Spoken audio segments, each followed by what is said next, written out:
presently at the University of Idaho, and I will ask him to talk a little bit about his background and then also why he's applying for this job. Seems to be two questions we always get, but after that it's open floor for you, and so you can ask away. So, Zach? Okay, thank you. Good afternoon, everybody. As Mike said, my name is Zac Claus. I'm currently an assistant coach at the University of Idaho. I've been there for roughly the past season. Before that, I'd spent 10 years at the University of Nevada. Was both in the director of operations role, which most Division I programs have, and then I ultimately was an assistant coach there. I was born and raised, grew up in Lincoln, Nebraska, went to Southeast High School, and after graduating high school, I decided to go to Creighton University and walked on there for a year and had a great experience, but realized that I wasn't quite sure that I wanted to incur just that much debt moving forward as a young man with not the greatest backing behind me, which was okay. So I ended up moving back home and went to the University of Nebraska. A very good friend of mine who is ultimately the best mentor I have in life, Jeff Smith, was an assistant coach at Nebraska at the time, and he encouraged me to come back there, play for them, and had a wonderful experience. Was there for 1 year, and then Coach Smith, who I developed that relationship with, at that time at the Division I level they had what was called the restricted earnings position, and he was in that at Nebraska. And a guy by the name of Steve Aggers was the head coach, newly named at Eastern Washington, and for some of you in the room I would think that that name sticks out because Coach Aggers coached here. But he hired Coach Smith, and Coach Smith said, "You want to take a chance and move to Cheney, Washington." Well, that was before the internet, that was before anything, and I packed up my car and drove west and had a wonderful experience. Finished my career there, earned my degree, met the woman of my dreams, and it all worked out really well. And it was funny because of all of us guys that ended up playing at Eastern Washington, especially in those first couple classes when Coach Aggers got started, Jeff Smith was one assistant, and then David Carter was another assistant. And he's who I worked for at Nevada. He's the one that helped get me there as an assistant coach, and then who I worked for the past 6 years at Nevada. And both of them happened to leave in between my junior and senior year. And I'll never forget the feeling that all of us had in that room, because don't get me wrong, you develop that bond with your head coach, but for so many young kids coming up, your initial why you went to your school is because of an assistant coach. That's what drew you there. So for both of those guys, almost the entire roster was there because of those two. So that was tough. But for Coach Carter, he went to coach at his alma mater, and Coach Smith, for me, moved back to Lincoln, and he's been the head coach at Southeast ever since. And we're both Southeast alums, and so proud he's there. So that's a little bit about coaching-wise what I have done. I'm married. I have 3 young girls that are 13, 11, and 6, and big into athletics, big into school. They were faced with a difficult challenge last summer when they had to move from the only home they'd ever known. As a coach, you understand that that's part of what you sign up for sometimes, but they've been troopers. They've been amazing. The one giant positive is that that move moved us. It eliminated a 12-hour drive to see grandparents and cousins and aunts and uncles to about a 6-hour drive. So that was a good thing. So this past year has been really good in that regard. But in terms of why Wayne State, besides being the best dad and husband I can possibly be, my biggest professional aspiration is to be a head basketball coach. And when you couple that with the fact that it's in your home state and it's 2 hours from the house you grew up in, there's a whole lot of positives to that. And to know that it's a wonderful community here, to know that I tend to brag just a little bit as far as where I grew up, that I'm a Midwest and more specifically a Nebraska kid. So I love to harass the kids at Nevada, the kids wherever I've been, that the toughest, most polite, best kids are from the Midwest and from Nebraska. So and have had success recruiting coming back this way. and would love to do it on an even closer scale. So that's what brings me here. I'm very excited to have made it to this point and would welcome any questions that you may have. I got a hypothetical question. Yes, sir. Norfolk, Nebraska, just 30, 40 miles from here. Yes. They have we'll just say they have a 6'6" kid, very good basketball player. Not quite Division I, but outstanding Division II. Yep. His mom and dad thoroughly want him to come to Wayne State. But he's on the fence. Okay. Kearney's recruiting him. Northern State at Aberdeen's recruiting him. Right. And Sioux Falls is recruiting him, all bigger communities. He kind of wants to get further away from home. But he would lean with his folks' decision too.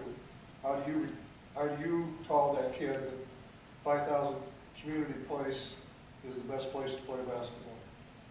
Well, I think the size of the town is all part of it, because that's part of the entire recruitment. That's the, part of the entire phase. But first and foremost, it's going to be about the people. And you're going to, for a young man that's coming into a program, you want to be able to make that connection with obviously the head coach, but the assistant coaches as well, and feel that welcome atmosphere. You're looking at a roster with a lot of young kids.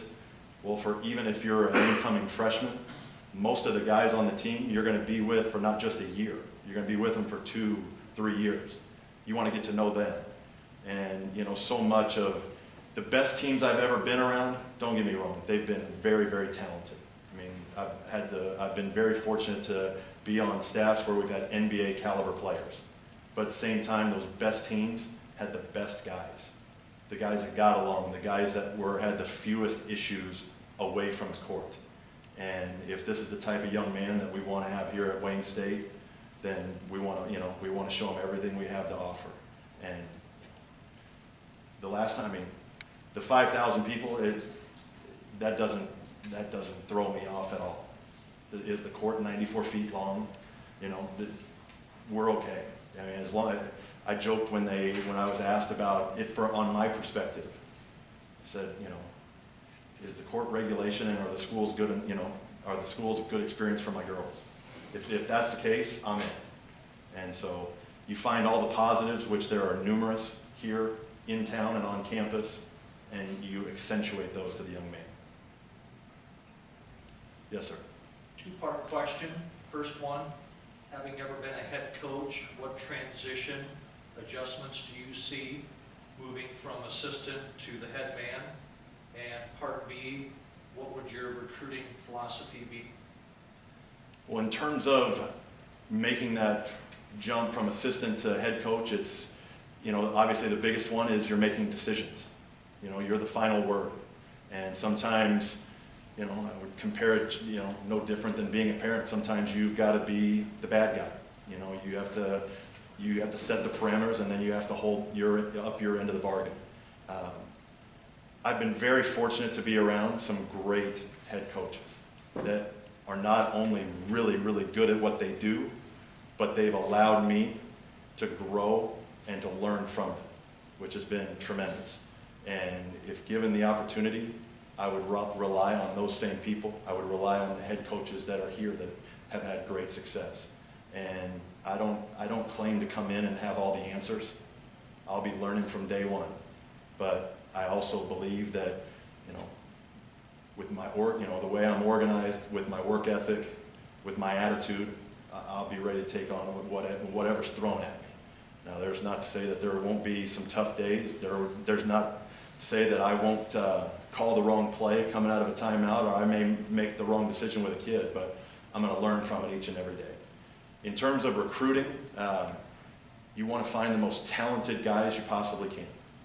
And at the same time, you want to do it. I would like to believe you can do it by jumping in a car from here.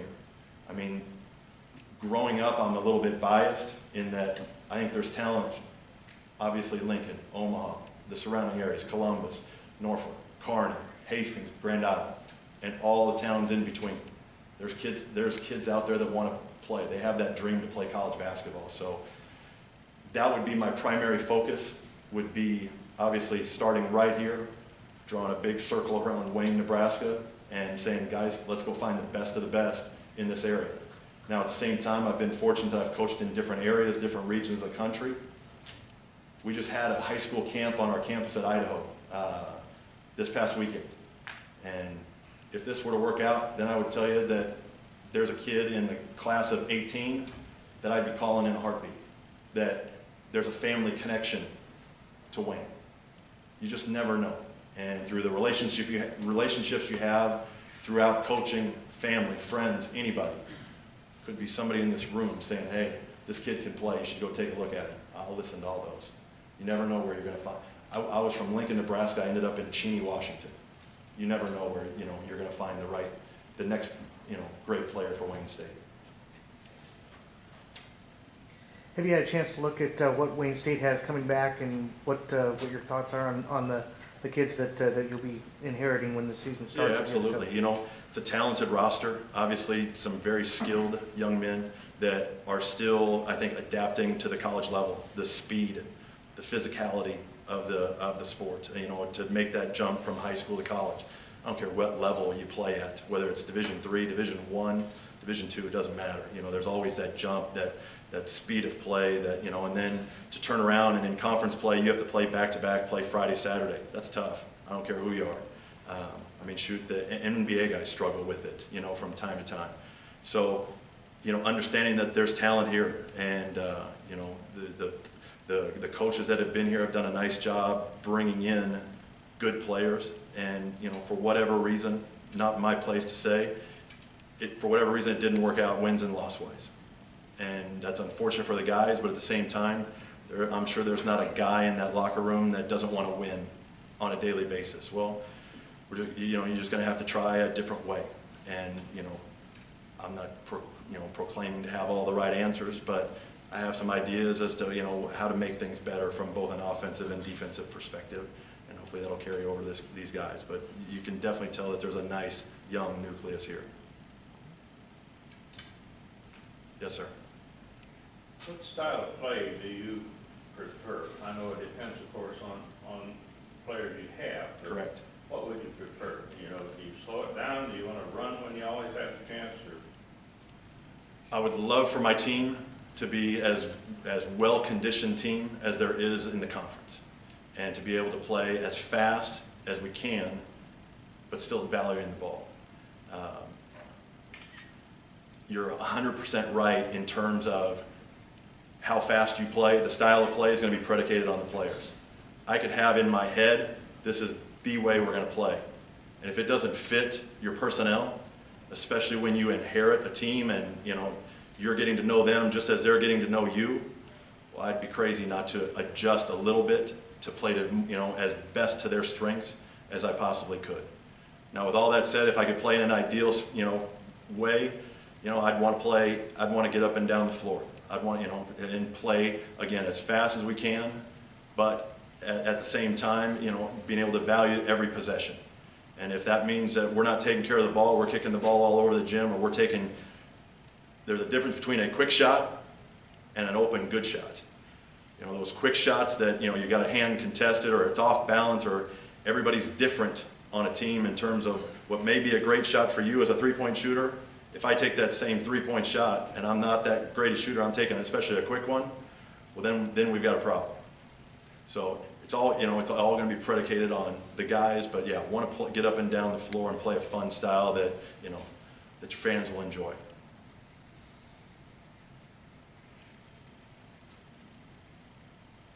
Yes. As we look at the roster now, it kind of looks like a high school all-star team, and physically the kids really look like young boys still, most of them.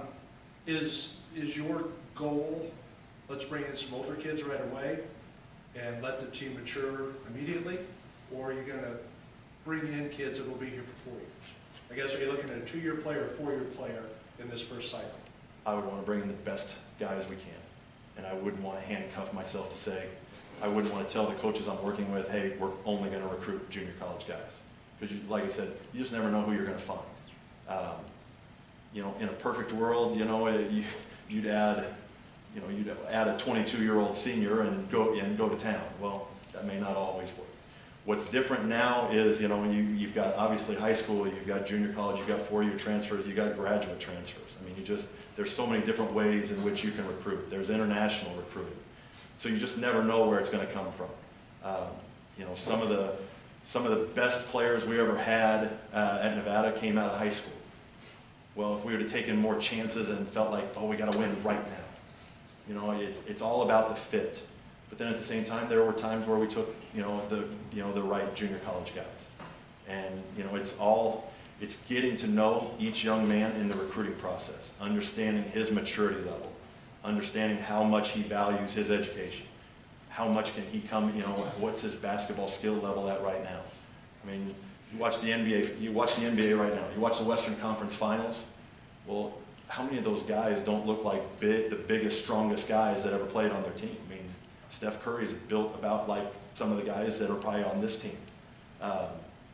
You're looking for that skill. You're looking for that skill level. You're looking for, don't get me wrong, you got to have that strength, and that's the only way I made it as a player, is that, I was able to get stronger and, could run, because I wasn't as talented as the other guys that I played with. But, you're always looking for that talent level first, and then looking for the right fit.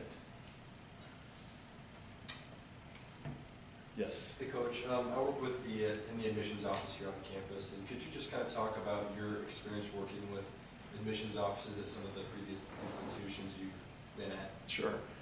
You want to work hand in hand, and especially in a smaller community, a smaller campus like this, you want to get to know everybody. And whether that's admissions, financial aid, the registrar's office, whatever it takes, you want to have that open dialogue so that, when we have young men coming to campus for a visit, we want to integrate them into all facets of the university, show them everything that it has to offer. And then on the flip side, anytime you have questions, anytime, if I were to be fortunate, I'd want to be involved in whatever you need. If it's something, speaking to kids as they come on campus for a visit, welcoming them. Because, at the end of the day, those same kids that are coming here, maybe just in general to come to school, those are the kids I want hopefully to come to the game on Friday night and cheer for us. Well, if they've understood, if they've met me, if they've gotten to know our players, whether it be on campus, in class, throughout the day, it engages them more. We've always joked that, you can win and, attract fans that way, but the best fans are always your fellow students.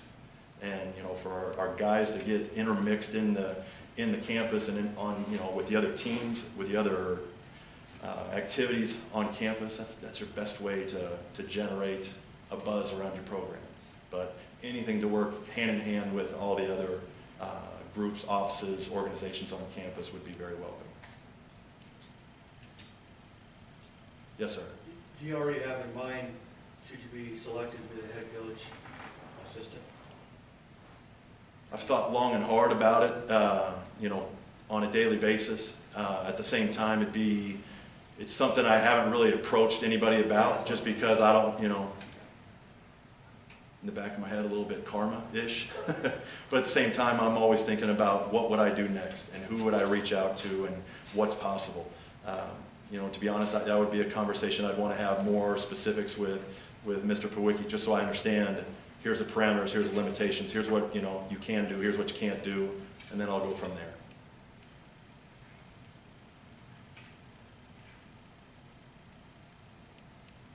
Yes? Hi. You came from Division I and you're coming from Division II. What changes do you anticipate, and what do you see Division II being like? I see it being a competitive level to play at. In terms of X and O's, I don't see a big difference. There's good basketball players, or good basketball players and coaches at every level you go to. In terms of, from an NCAA standpoint, in terms of understanding the compliance and understanding the rules, that's something that, I've had a little bit, talking to different coaches that I know that have either always been at the Division II level or have made the same jump that I'm trying to do, going from Division I to Division II, and just understanding that. And to be honest, it would be me asking a lot of questions, and just making sure that before I do something, I'm asking, saying, okay, I've done this in the past, is this still the same case, is this okay, and go from there. But yeah, just wanting to make sure that everything's done the right way.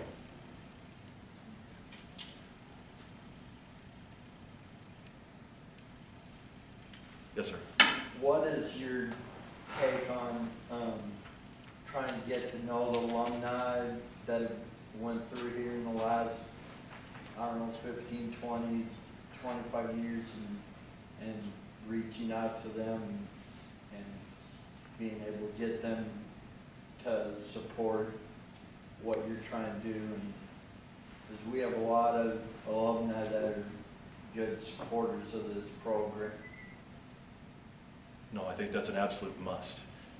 You know, I talked earlier about how you want to reach out to all the students that you can. Well, the alumni, I mean, they're the people that have a great and maybe even the greatest appreciation of what a special place this is. And, you know, you'd be crazy not to want to reach out to as many as you possibly could. Let them know on a regular basis how, you know, what's going on with your program, and, you know, letting them know about new players that you're bringing in, allowing them to know what you're getting involved with in the community, and inviting them back, and, you know, getting your schedule out, letting them know that we'd love them back for games. Want them to, you know, feel a part of it. Want them wearing their black and gold and coming to games, you know, and not just basketball. Want them there in the fall for soccer and volleyball and football, and throughout the course of the whole year. That anytime they either, if they still live very close, or if they, you know, it's a little bit of a car ride or whatever it takes to get back, that every time they come back to Wayne, they continue to feel that great sense of pride as to where they went to school, and can be, you know, feel very proud of their institution.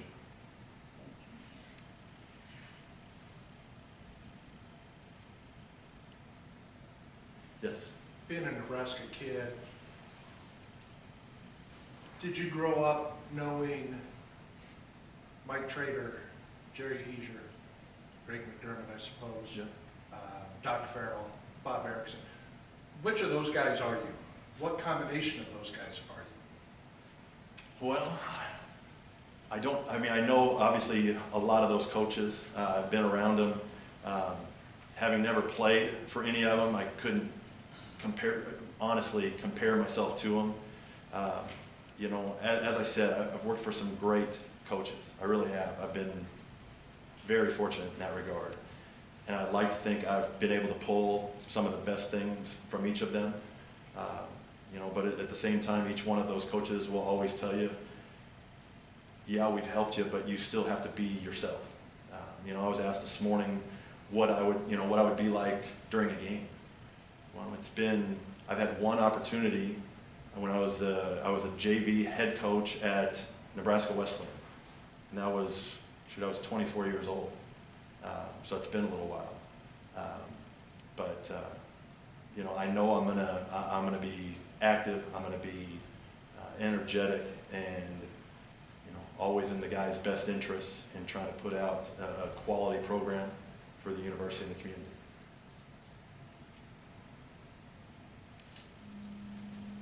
Yes. We are a suitcase college, and we struggle with keeping our students here for games and events. You walk around on campus on a Friday afternoon, and our parking lots are certainly not full. In our day, we would pack rice, and we were still a suitcase college then. So I agree with your analogy of engaging the players with other students. But how do you see them engaging with the community and the area? Because I think to pack rice again, we need to have support from our communities as well. Well, I would say initially my first thought would be, you know, you get yourself involved in the local schools. And I don't mean just in town here in Wayne. You know, the surrounding communities, whether it be, you know, reading programs in the elementary schools. Once you start, instead of mom and dad saying to the kids, hey, let's go to the Wayne State basketball games on Friday night, it's, hey, remember the basketball players that came and read to you on Tuesday? Well, we're going to go watch them play on Saturday. Having kids myself, I know that would generate more of a buzz than just, hey, let's go to the game. And in terms of the community, I would be asking questions of the fellow coaches that are already here, administrators, leaders on campus, and say, okay, which groups do we need to talk to? You know, where can we tap into? Because I don't disagree one bit. It's a whole lot more fun to play and coach in front of a full gymnasium than it is an empty one. But at the same time, It's up to us to put a quality product on the floor to make people want to come back again. It's one thing to get them all there for one big event, one big, giveaway night, but it's another thing to get them coming back on a regular basis. And I think that's what you want more than anything. Yes? What do you know about Wayne State and the NSIC? I know it's a very competitive league, and I compare it a little bit to the conference that's out in the Pacific Northwest in terms of Division II, just because I have friends that coach in that league. And to me, the biggest benefit of playing in this league is that if you can compete and compete in the top half, compete for league championships, then you've got a chance to make it to the national tournament and make a run in the national tournament. And that's all you can ask for. Being out west, you had Seattle Pacific, Western Washington, Western Oregon this year was really good. That's what you want. When you sign up to play college basketball, you want to play the best competition you can.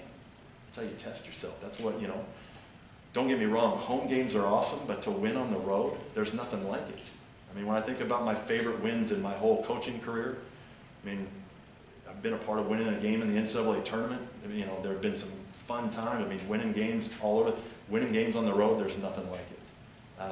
So to me, it's an advantage, although you know that your work's cut out for you because you're on a nightly basis, you have to compete.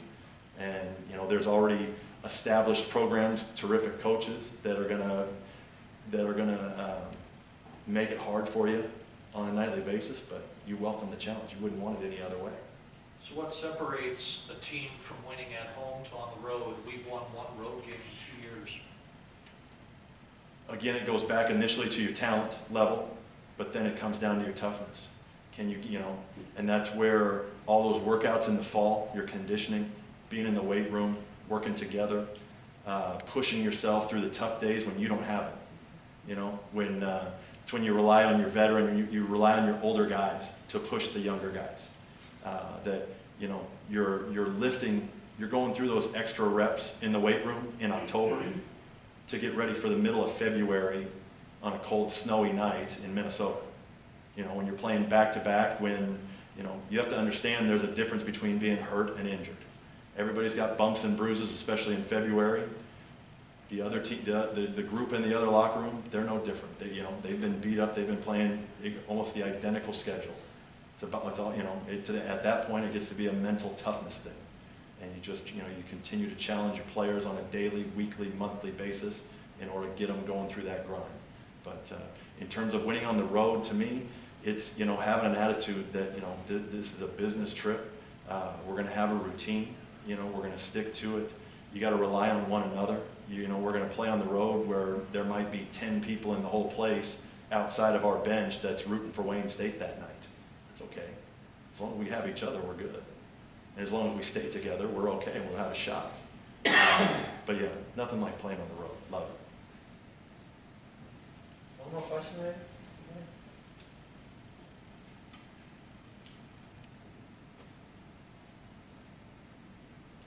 Okay. Terrific. Thanks a lot for coming, everybody. Thank you, everybody. All right, here on MyWayNews.com, we're talking with Zac Claus, who's one of the candidates for the men's college basketball position at Wayne State College. Just got done talking to the public here at Gardner Hall here on the campus of Wayne State College. I know, Coach, just kind of reading through your bio that was in the college has sent out. One of the interesting notes is that you played at the University of Nebraska, and we talked a little bit before the interview this afternoon that you played for Coach Nee during the mid-'90s, and kind of an interesting time in Nebraska basketball history. And so just talk a little bit about that period of your life when you had an opportunity to play. Sure. I had a great experience.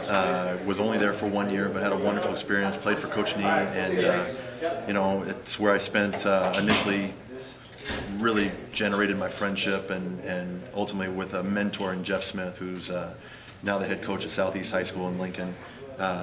But had a wonderful experience playing there, had some great teammates. We had a group that, Leif Nelson, Chad Ideas, Andy Markowski, and Lee Steinberg. We were a scout team each and every day. And that may have been my favorite year of practice ever, because each and every day. You know, we were running another team's offense, and you know, that year we played Michigan State with Eric Snow and Sean Respert, so that was fun. You know, obviously Kansas was so good during that stretch, and I'll never forget going up to Jacques Vaughn after we played him at home and just shaking his hand and telling him how fun it had been being him for the last 3 or 4 days. So it was a great experience. I mean, you grow up in Lincoln, and nothing can beat being around the Huskers. So You mentioned Kansas. I've had an opportunity to go to a Husker game in Fog Allen Fieldhouse, and that is a cathedral compared. I mean, as great as it is to play at the Devaney Center, playing in that arena is literally like walking into a church from a basketball perspective. Such an amazing history in that building. Tremendous place, and actually had the chance to play there when we were at Nevada, and went back and played. And I didn't realize it until last year. They did a piece about a year ago talking about how Coach Self's only lost, I think, 10 games against non-conference teams since he's been there, and we just happened to be one of them. And as a Midwest kid going into Fog Allen, that was a really neat experience. Yeah. Tell me a little bit about this position and why you're interested in this opportunity. I know you've been an assistant coach for a number of years. This is obviously an opportunity for you to take that next step up. What is it about the Wayne State job that attracted you to go, I guess, apply for it and be a finalist? Absolutely. You know, obviously being a head coach is something I've aspired to be for a long time, and at the same time you're looking for that right balance. And for me, it's with our family, and so. Just because various head coaching opportunities have come up in the past, they haven't made sense for us as a family. This one's been different. This is, you know, 2 hours door to door from the home I grew up in. Still have all sorts of family here in Nebraska, and understanding that not only is it a really nice community in Wayne, but a really good institution playing in a great conference. There were just so many positives in order to pursue the job, and so I'm excited to be a finalist for it. All right, we're talking with Zac Claus, one of the candidates for the men's basketball coaching position here at Wayne State College. There'll be 3 other coaches coming in later this week to Gardner Hall, and interviews are at 1:30 every day. The public is invited to attend those interviews, and of course we'll have all 4 of the candidates' videos available here on mywaynews.com. Coach, thanks a lot for stopping by, and good luck with the opportunity. Thank you very much. All right, we'll see you tomorrow here on mywaynews.com for the next coach here at Wayne State College.